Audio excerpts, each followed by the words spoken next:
حسبي ربي جل الله حسبي ربي جل الله ما في قلبي غير الله ما في قلبي غير الله ونور محمد صلى الله نور محمد صلى الله لا إله إلا الله محمد رسول الله. Hey.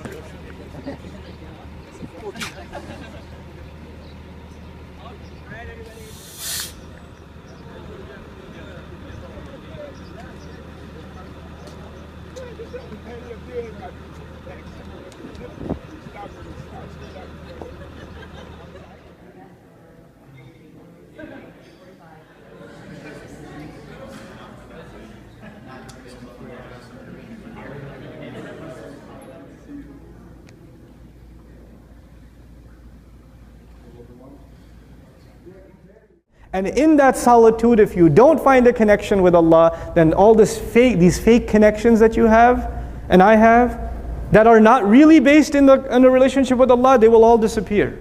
They will not last. The facade will dissipate eventually. If not in this life, then in the next. I know that he is not able to project his voice that much, but if you feel you can, I'd like you to say a few words to the students. You think it'd be okay? Yeah? Okay, let's turn them around, inshallah. Lower it down some. I'm leaning back a little far. All right. What would you like me to start? No, just whatever you'd like to say to the students. I don't know what to say.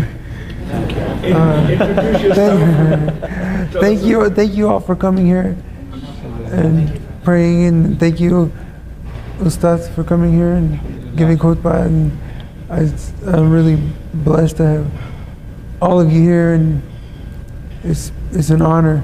It really is to be here with other Muslims and to be able to pray Jummah prayer, and because really I'm the only Muslim here, so now, and it's just everything's always about me, about myself, and to have everybody here with me now it's really a blessing and an honor, and Very happy to be here, inshallah.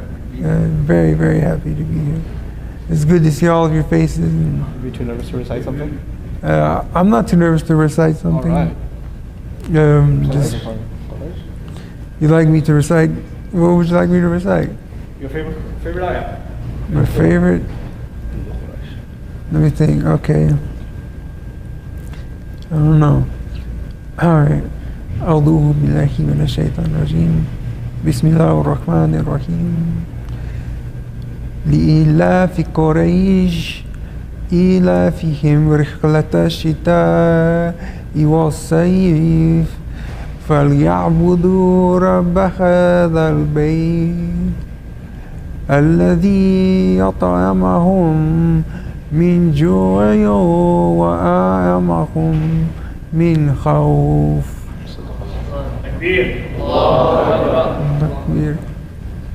It's a reminder for all of us that, there are no excuses. Robert can learn Quran from where he is, no Muslims around him, just dedication. And that's then Allah true. opens the door, Yeah, I like to say, if you have problems, just, I've never studied Arabic or anything like that in my life. I understand that there are some people, Muslims, who grew up maybe in a Muslim home, they don't even know Arabic. I mean, it's not hard to learn Quran. Get on there and just try, and don't give up. It's not hard. I mean, it starts off, you think, oh, this is the hardest thing in the world for me to do. I can't do this, but no, it's not. Just sit there and listen, go along with the recitation, and then, eventually, what I did was I went and I learned the Arabic alphabet, and now, I can find out how to pronounce the words correctly. So when I'm reciting, most of the time I say it correctly. I know my accent's not very good, but I say it anyways. And it took me a while to learn the last 10 surahs of the Quran, and still I couldn't recite them to you in order unless you're giving them to me by name, and I could go through all 10 of them. And there's a few others that I started to learn actually in the beginning of Ramadan. I watched the khutbah or speech from Ustadh Nouman Ali Khan, and he was saying, learn learn Surat al-Jumu'ah, and then go from there. And well, I started, it was pretty difficult, and I got through to I got the first 2 ayahs done. And inshallah, I'll be able to get the rest of them. I just need practice, inshallah, yeah. That's awesome. When was it that you took Shahada? I took Shahada in, it was September of 2011. When I woke up from the dream that I had, I lay there and I thought to myself that, you know, I had to gather everything together, and I said, you know, that was the Prophet Muhammad sallallahu alaihi wasallam. And then I had already learned Shahada and everything, so right there in my bed, I just, without even thinking, I was just, you know, I said, you know, I was like, Ashhadu an la ilaha illallah wa ashhadu anna Muhammadan abduhu wa rasuluhu. And then from there. Can you tell us some of your story? I mean, we've heard Ustadh tell it, but I mean, you know, if you Just tell them the dream. You want to tell the dream? Oh, you want to know about my dream? Yes. All right. Well, actually, like in the dream, what it was I was kind of standing there. It was odd because most of my dreams, I have now since I'm paralyzed. In my dreams, my legs hurt. They feel like tree trunks, and I can't move, and I'm in pain because I guess I'm dreaming because I'm in pain. But this time I was just standing there, and then a little around the way from me, I'd say about 20 feet or so away to my left. You know, I was in a desertous area. There were like sand dunes a little, and to my left there was a group of men gathered around a person who was standing up talking to them, and it was by firelight because it was almost nighttime. Wasn't quite dark, but it was dark enough for a fire, and they had it going, and you could tell these men were listening to him intently, you know. So I was like, okay, well, this man's very important. And then also to my right was the crucifix setting up that I had in my room, but it was like life size, and I was sitting there and I'm like, okay, what's going on, you know? And then suddenly the man, he was standing there and he was giving hand gestures, and you could tell he was talking and saying something very important. And when he had turned to me and he looked at me and he says, look, he pointed to the crucifix and he said, look, this was a man, a prophet, you know, he'd eat food, drink water, go to the bathroom just like every other man. He's not a god, you know, only a prophet, you know, just, you know, follow God, not men. And then I woke up, and then it wasn't so long after I woke up and gathered myself. Because I mean, right when he turned to me and talked to me and told me that, I knew right then and there it was the Prophet Muhammad sallallahu alaihi wasallam. And then, I mean, I woke up, and then, like I said, I had to gather myself to figure like what just happened, and that was real. Because at this time, I had been studying about Islam and everything, and I even learned the Shahada and other things, but I hadn't taken it yet. But then that time, I woke up and I just, right there by myself, I did it, you know.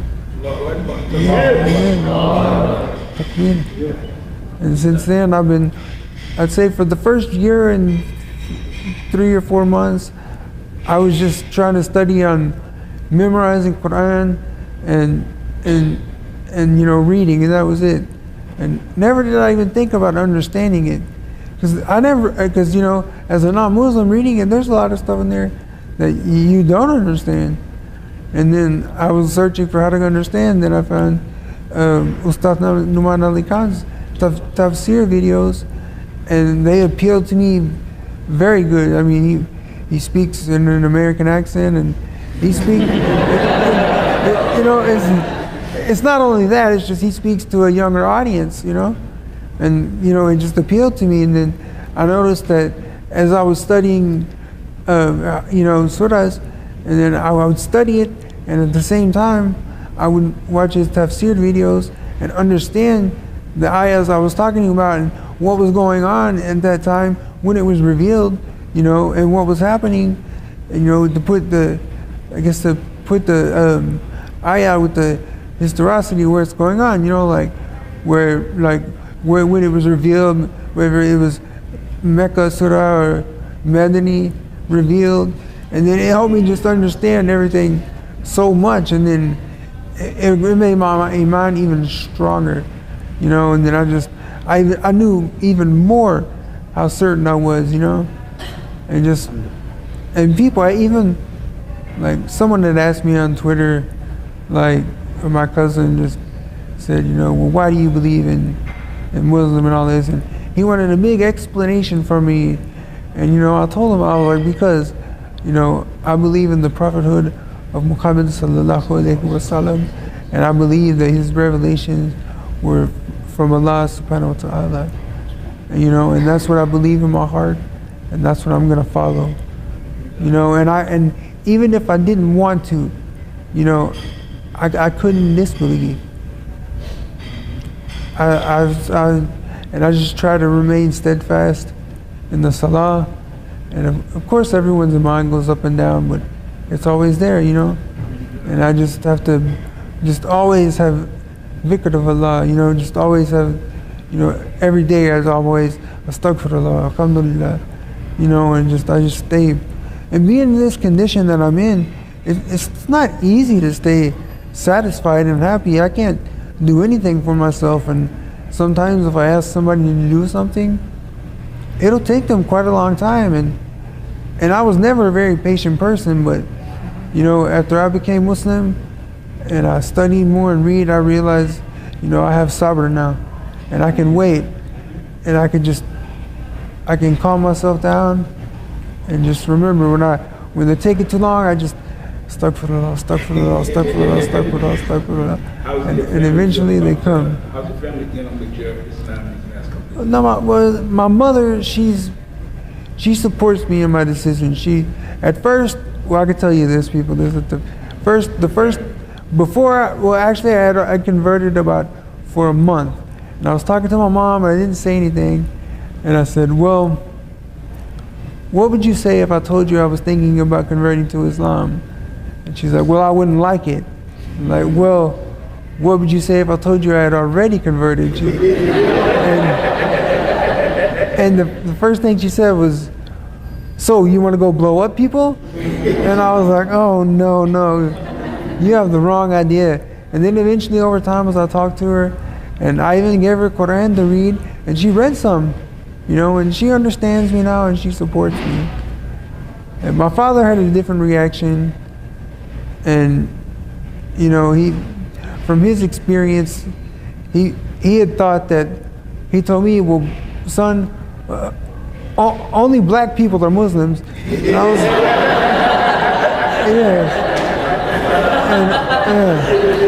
and I was just, That's even a terrorist.